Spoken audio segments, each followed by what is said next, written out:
Estaba sosteniendo el teléfono, el fijo, así, AJ, y la descarga vino por la línea telefónica y me golpeó en el costado de la cabeza. Bajó por mi columna y soldó los clavos de mis zapatos a los clavos del suelo, lo que me conectó a tierra. Eso me lanzó fuera de mis zapatos y contra la pared hasta el techo, y podía verlo, pero me estaba quemando. Y todo se estaba quemando. Y luego me elevo fuera de mi cuerpo. Llegué a es un lugar plateado, etéreo. Así que fui a esta ciudad de cristal, porque es la única manera en que puedo describirlo, AJ. Nadie muere nunca y tú no vas a morir. Es curioso. Y todas las personas que extrañas o que crees que te extrañan están allí. Bienvenido al podcast de AJ Par, periodista espiritual. Eres uno de los primeros y más valientes supervivientes de una experiencia cercana a la muerte, personal y transformadora. Esto fue hace 50 años. También fuiste uno de los primeros pacientes del Dr. Raymond Moody. Raymond tenía otros casos. Estaban Bill y Andy. Y Andy era un tipo que se agarró a un poste eléctrico y eso le voló ambas piernas y su brazo derecho. Y estaba Vi, que había tenido un ataque al corazón, una ama de casa típica, y estábamos allí. Quiero decir, era como estar en casa de Raymond y Luis, y nos sentábamos allí, lo mirábamos y hablábamos de ello. Me gustaría retroceder 50 años. Entonces estás al teléfono, cae un rayo. ¿Qué pasó? Estaba sosteniendo el teléfono, uno fijo, así, y bajó por la línea telefónica, me golpeó en un costado de la cabeza. Bajó por mi columna y soldó los clavos de mis zapatos a los clavos del suelo, lo que me conectó a tierra. Y eso me lanzó fuera de mis zapatos y contra la pared hasta el techo. Y podía verlo, pero me estaba quemando. Y entonces una bola de fuego cruzó la habitación y me quemó los ojos y luego caí en la cama. Estoy paralizado, no puedo moverme. Apenas podía respirar, pero no podía ver dónde estaba. Y era como si estuviera bebiendo ácido de batería. Me estaba quemando. Todo se estaba quemando. Y no podía moverme. Sentí, ya sabes, un pánico total. Y entonces salgo de mi cuerpo.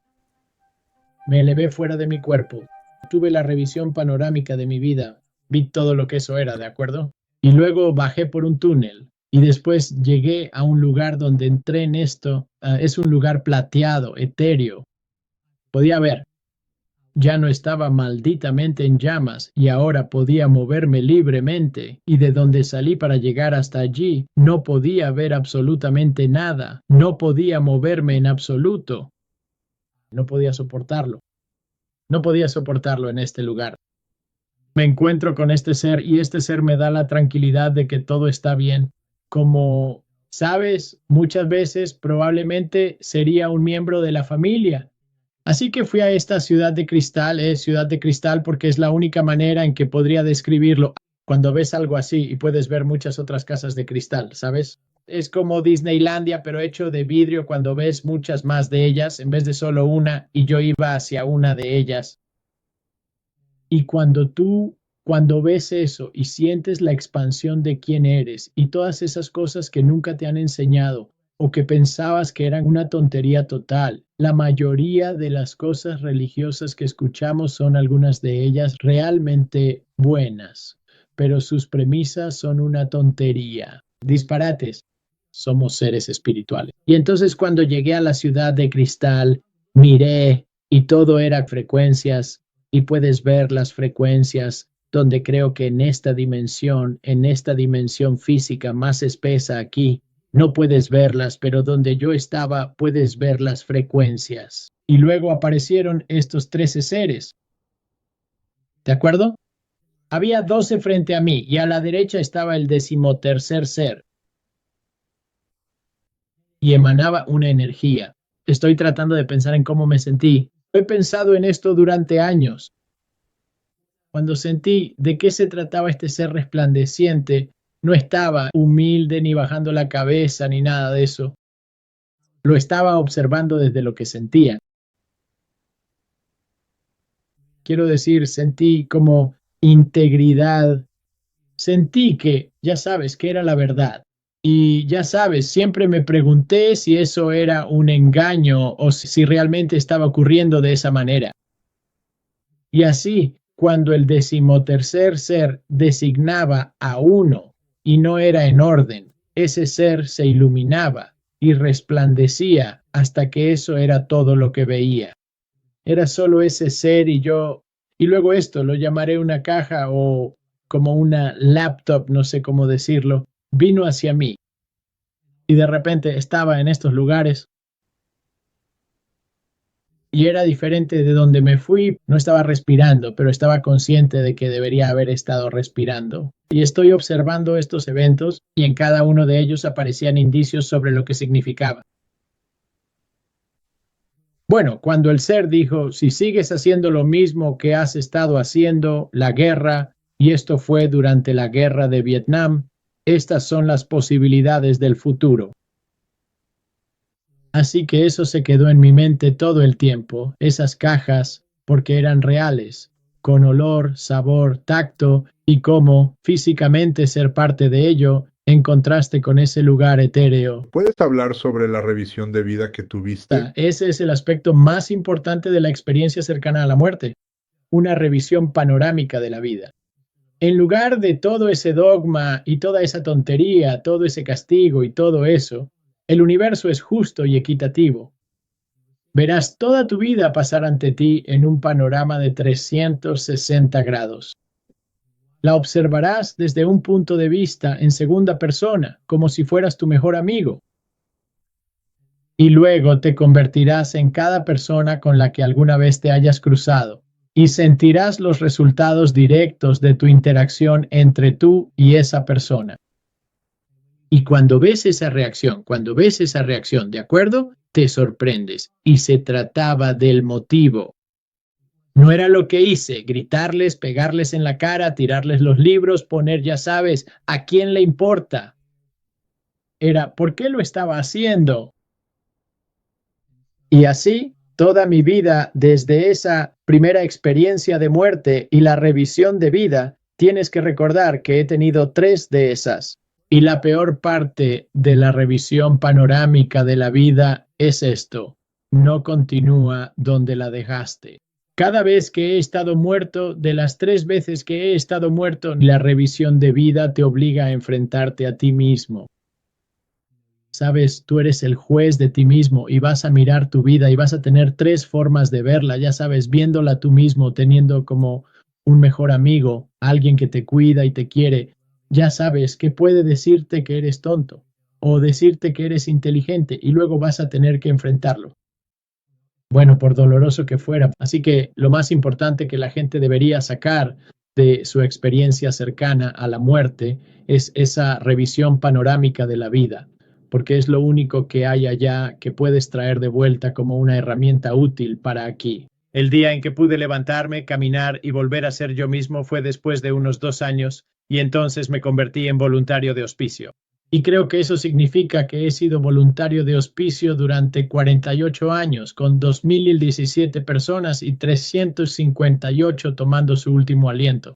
Yo era un tipo muy duro. Yo estaba en el cuerpo de marines y decidí convertirme en voluntario de hospicio para veteranos moribundos, porque pensé que lo que sabía entonces y lo que entendía sobre la relación entre yo y otras personas que sirvieron en el ejército podía estar ahí para ellos y ayudarlos. Durante esos 2 años en los que estuviste en cama, confinado a tu cama, ¿en qué pensabas sobre esta experiencia? Todavía no sabías sobre estos fenómenos, ¿verdad? No tenía absolutamente ni la menor idea. Quiero decir, este es un tipo realmente duro de 25 años, jugador de fútbol americano, ¿de acuerdo? Y acostado en esa cama, me orinaba encima, me hacía encima y me caía al suelo y tenía que ingeniármelas para rodar hasta el suelo, ponerme ropa de cambio por si no lograba llegar al baño, que estaba a 10 o 12 pasos de distancia. Y vivía así. Y podía arrastrarme y sentarme en una silla y me tomaba 3 horas llegar a esa mecedora, pero lograba sentarme en esa mecedora. y ponía el pie en el suelo y movía la mecedora para poder fortalecer los músculos porque dolían. Oh, Dios. Así que hacía de todo. No podía alejarme de lo impactante que fue esta experiencia. Pero AJ, yo viajaba. Estaba en esa silla y no fue hasta que me senté en la silla que pude encontrar algún tipo de ritmo. ¿Sabes? Podía poner música de Stephen Halperin y lograba encontrar algún tipo de ritmo. Y en ese ritmo yo iba a otros lugares. Viajaba dimensionalmente. O sea, ¿sabes? Y no tengo ningún control sobre eso. Ninguno. Y yo iba a estos lugares y parecían cosas que eran expansiones. Parecían cosas que eran expansiones de muchas de las cosas que había visto en la visión, en las visiones de los seres de luz. ¿Sabes? Eran mucho más, mostrándome mucho más sobre eso, como si estuviera reuniendo información para algo. Durante esos primeros 2 años, ¿le contaste a alguien lo que habías experimentado? ¿Qué les iba a decir? Que estaba muerto y que sabía que era un ser espiritual y que sabía que fui elegido para venir aquí y que elegí venir aquí. Nunca hablé de eso. O sea, Sandy, mi novia, ella, o sea, ya sabes, había pequeños momentos breves, pero no tenía manera de asimilarlo. No tenía manera, ni lugar, ni forma de afrontarlo. ¿De acuerdo? Y entonces siempre lo asociaba con una especie de dolor en el que todavía vivo hasta el día de hoy. Todavía vivo en él, pero solo como un ser espiritual, no este cuerpo. ¿De acuerdo? Así que cuando lo veo desde ese punto de vista, cada una de esas veces, muerto y durante años, y la cirugía a corazón abierto, el daño que me causó por dentro la electricidad, por haber sido alcanzado por un rayo, lo que quemó por dentro, y luego la cirugía cerebral, después la cirugía a corazón abierto. Nunca se me ha dado la oportunidad de vivir o de vivir mucho tiempo, nunca.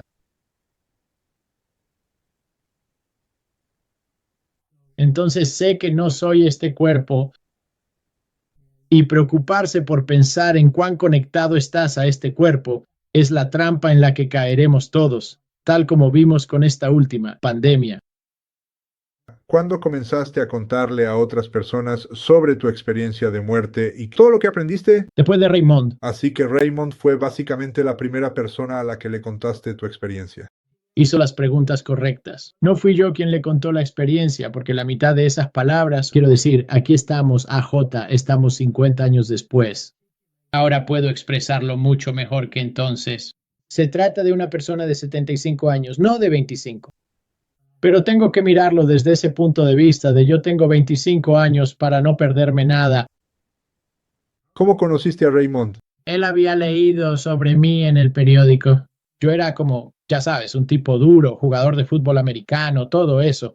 Cuando creces en un pequeño pueblo en medio de la nada, apenas estaba aprendiendo a caminar. Probablemente había pasado un año, ¿sabes? Probablemente había pasado como un año. Salió en el periódico que él estaba en alguna universidad, así que Sandy y yo fuimos allí y entré y me senté. Recuerda, nadie había oído hablar de la experiencia cercana a la muerte hasta que Raymond escribió Vida después de la vida y él acuñó ese término. Eso fue en 1975. Y después tuve esta experiencia. Este septiembre se cumplen 50 años. Mira, todo esto está ocurriendo justo en ese momento. Y tuve la suerte porque Raymond hizo las preguntas correctas. Y la manera filosófica en que él enmarcó la experiencia cercana a la muerte, esa primera vez que lo vi a finales del 76 o 77, cuando lo vi él fue maravilloso, porque nos sentábamos a hacernos estas preguntas y yo intentaba entender qué demonios me había pasado. Y la forma en que Raymond estructuraba esas preguntas era reconfortante y era un filósofo explorando la filosofía, no un médico explorando la física. Y fue una interacción maravillosa. ¿Qué tipo de preguntas hacía él y se las hacía al público o te las hacía directamente a ti? Bueno, después de conocerlo, me acerqué a él y le dije, he tenido una de estas experiencias. ¿De acuerdo? he tenido una de estas experiencias y le agradecí por la precisión con la que lo había expresado, ¿sabes? Yo ya la había tenido, ya la había atravesado. ¿De acuerdo? Y no tenía un nombre. Yo estaba buscando y volviéndome loco y leyendo la Biblia y todo lo que podía hacer acostado en esa maldita cama. Y entonces él venía porque yo no podía ir muy lejos. Y podía sentarme en una mecedora y tenía una mecedora. A mí me encantan las mecedoras, así que creo que tenía 2 o 3 mecedoras. Así que Raymond y yo nos sentábamos en esas 2 mecedoras y enmarcábamos la manera en que funciona la experiencia cercana a la muerte. ¿Sabes cómo funciona? Tratando de crear unos límites para que la gente pueda medirla. Y luego la filosofía, y era simplemente maravilloso. Después, yo siempre estaba estudiando la revisión panorámica de la vida porque para mí lo más impactante es tener que enfrentarme a mí mismo. Vas a ser cada persona con la que alguna vez te hayas cruzado y vas a sentir los resultados directos de tu interacción entre tú y esa persona. Así que siempre sé positivo o siempre sé atento o mantente siempre un paso alejado de la situación para que no te afecte. ¿Sabes? Así es como yo veo las cosas, porque si lo haces desde ese punto de vista, nunca te afecta ni te molesta. Y el mundo está loco, AJ, y todo es culpa nuestra. Y eso fue hace mucho tiempo. Yo tenía esto cuando ni siquiera tenía nombre y yo estaba muerto. Quiero decir, no estaba casi muerto, estaba muerto, ¿de acuerdo? Así que en las otras, cirugía a corazón abierto, ahí sí estaba casi muerto. Cirugía cerebral, ahí también estaba casi muerto. Cirugía a corazón abierto, otra vez estaba casi muerto. Pero al final de la cirugía a corazón abierto, al salir de la cirugía, estaba en paro cardíaco porque acababan de abrirme de nuevo y todo el tejido cicatricial y bla, bla, bla, bla. Y tuvieron que reanimarme. Y luego, 4 días después de la cirugía, un domingo por la mañana a las 12:00 am, entré en paro cardíaco y tuvieron que reanimarme. No fui a ningún lado, AJ, salí de mi cuerpo muy, muy rápido y estaba ahí de pie observando a las enfermeras, observando tranquilamente a las enfermeras y mirando al cardiólogo y viéndolos gritar y bombear y golpear mi pecho. Vi a las enfermeras que se turnaban, solo lo hacían en ciertos turnos por la presión. Y vi eso, y vi que la enfermera joven y fuerte llegó y ella tenía un ritmo para hacerlo. Ella tenía un ritmo. Y luego sentí que volvía a entrar. Y lo sorprendente fue que iba entrando lentamente y me puse estos 7 mantos. Todo eso me recordó a cuando bajé por el túnel en 1975. Había una serie de 7 tonos, ¿sabes? Y los he buscado en pianos y los he buscado y he tratado de encontrar esos tonos porque esa era la naturaleza de cómo el sonido de cómo viajas en la experiencia de la muerte o la experiencia cercana a la muerte. Después de tu revisión de vida, 13 seres te hablaron sobre el futuro. Viste muchas predicciones que se han cumplido. Pero también recibiste información sobre eventos futuros. ¿Puedes hablar sobre eso? En 1977, cuando finalmente pude escribir, tuve que anotarlo. Fue en 2 cuadernos espirales muy bonitos. Escribí esta serie. Cuando escribí esta serie, eran cosas que podía plasmar como una cronología de lo que era. Y luego cuando Paul y yo nos juntamos, lo estuvimos revisando y tratando de averiguar qué tipo de cajas. Lo dividiremos en secciones y cuadros y los agruparemos. Hay una sección allí sobre cómo el mundo se está volviendo contra Gaza. Quiero decir, todo esto fue hace 50 años. Bueno, hace 48 años. Y Paul y yo lo pusimos en un libro que escribimos hace 30 años. Hace 30 años. Después de todos estos 50 años, ¿cuál es el legado? Número 1, no mueres. Y no importa lo que te diga nadie ni que te digan que vas a morir, es una tontería. Número 2, el 95% de todos los que han tenido una experiencia cercana a la muerte real dicen que flotan por encima de su cuerpo, lo cual es cierto. Yo he hecho esto. Dicen que estás desprendido flotando arriba, mirando hacia abajo a tu cuerpo. Bueno, el punto más asombroso, AJ, sobre la realidad es que en ese momento las personas tienen la oportunidad de darse cuenta de que no son ese cuerpo. Y si no son ese cuerpo, ¿qué conciencia era la que miraba hacia abajo? Ese es el secreto de las personas y de cómo la gente entiende quiénes son dimensionalmente dentro de esta dimensión. ¿De acuerdo? Ese es el secreto. Y luego, número 3, todos somos seres eléctricos. Y digo seres espirituales, pero todos somos seres eléctricos. Y mirarte a ti mismo como un ser eléctrico y observar las cosas que tienen valor para ti desde el punto de vista eléctrico, vamos a ponerlo así. ¿Cuántas veces al día late tu corazón? Entre 94,000 y 104,000 veces. Entonces, ¿qué hace que ese corazón lata? Se necesita 0.45 miliamperios o cerca de esa cantidad de electricidad para hacer que ese corazón lata. Entonces, eso significa que 100,000 veces al día tu cuerpo está produciendo electricidad a partir de lo que ocurre dentro de la estructura de ese cuerpo para que el corazón lata. La muerte no me asusta, nada de eso. Vivo en ella todo el tiempo. Quiero decir, tengo una relación cercana con la muerte. Somos amigos.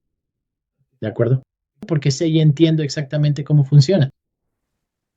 Así que cuando lo enfrentas y lo comprendes, eso solo realza lo que es tu identidad espiritual. El trabajo en hospicio es identidad espiritual porque es como servir a algo que no puede devolverte el favor. Y en el transcurso de esa relación entre tú y esa persona en transición, tú te conviertes llegas a un lugar donde sientes una cierta cantidad de divinidad dentro de ti mismo en silencio. Sabes, me gusta el trabajo en hospicio, porque lo he estado haciendo durante 48 años. Cuando experimentas profundamente esa revelación y llegas a entender verdaderamente lo increíblemente importante que eres en este vasto universo, lo absolutamente esencial y fundamental que eres para el propósito de la vida y lo trascendentalmente significativo que es todo lo que realizas y contribuyes en esta tierra, eso es precisamente lo que te enseña una lección invaluable y transformadora. Nadie muere nunca y tú no vas a morir. Es curioso. Y todos los que extrañas o que crees que te extrañan están ahí. Todo es una locura. Este ha sido el podcast de AJ Parr, periodista espiritual. Dale like, compártelo y suscríbete a nuestro canal.